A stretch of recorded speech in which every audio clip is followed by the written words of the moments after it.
Le Christ s'est fait obéissant jusqu'à la mort et la mort sur la croix. Chers amis, bonjour. Aujourd'hui, nous fêtons le Jeudi Saint et d'aujourd'hui jusqu'au Samedi Saint, dans notre communauté, nous saluons avec ces paroles. Le Christ s'est fait obéissant jusqu'à la mort et la mort sur la croix. Nous voulons focaliser notre attention sur l'œuvre de la rédemption réalisée par Jésus. Nous lisons de l'évangile de Jean, chapitre 13, versets 1 à 15. Avant la fête de la Pâque, Jésus, sachant que son heure était venue de passer de ce monde vers le Père, ayant aimé les siens qui étaient dans le monde, les aima jusqu'à la fin.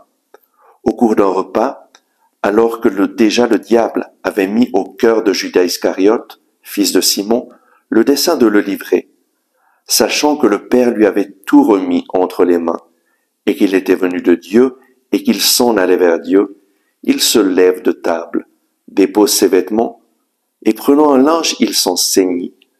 Puis il met de l'eau dans un bassin, et il commence à laver les pieds des disciples, et à les essuyer avec le linge dont il était ceint. Il vient donc à Simon-Pierre, qui lui dit, « Seigneur, toi me laver les pieds ?» Jésus lui répondit, « Ce que je fais, tu ne le sais pas à présent. Par la suite tu comprendras. » Pierre lui dit, « Non, tu ne me laveras pas les pieds, jamais. » Jésus lui répondit, « Si je ne te lave pas, tu n'as pas de part avec moi. » Simon-Pierre lui dit, « Seigneur, pas seulement les pieds, mais aussi les mains et la tête. » Jésus lui dit, « Qui s'est baigné n'a pas besoin de se laver, il est pur tout entier. Vous aussi vous êtes purs, mais pas tous. » Il connaissait en effet celui qui le livrait.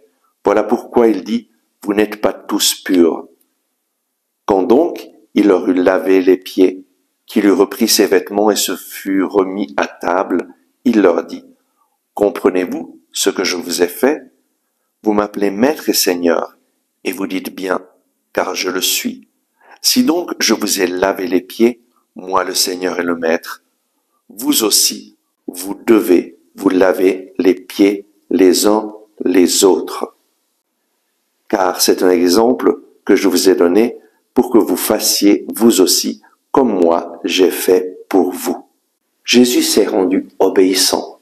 Il s'est fait obéissant jusqu'à la mort et à la mort sur la croix. Et à travers le signe de laver les pieds à ses disciples, il démontre qu'il est venu pour servir et non pas pour être servi. Et il anticipe, il montre à ses disciples l'exemple. Si Jésus est venu pour servir, et il nous a servi en offrant sa vie, en mourant sur la croix pour nous réconcilier avec le Père. Et nous aussi, nous sommes appelés à servir les autres. Comment? En offrant notre vie pour que les autres puissent rencontrer Jésus, pour que les autres puissent retourner vers le Père à travers Jésus. C'est notre vie donnée pour que d'autres puissent connaître Jésus, qui va porter du fruit. Le Seigneur t'a appelé à sa suite pour que tu portes du fruit et du fruit en abondance, en suivant l'exemple de Jésus et en consacrant ta vie pour aider les autres, pour les servir, afin qu'ils puissent connaître que Dieu les aime et que Jésus est mort pour eux. Utilise tout ce que tu es, tout ce que tu as, pour aider les autres à rencontrer Dieu. C'est la chose la plus importante que tu puisses faire dans ta vie. Et ainsi tu suivras l'exemple de Jésus, qui est venu non pas pour être servi, mais pour servir et donner sa vie en rançon pour une multitude.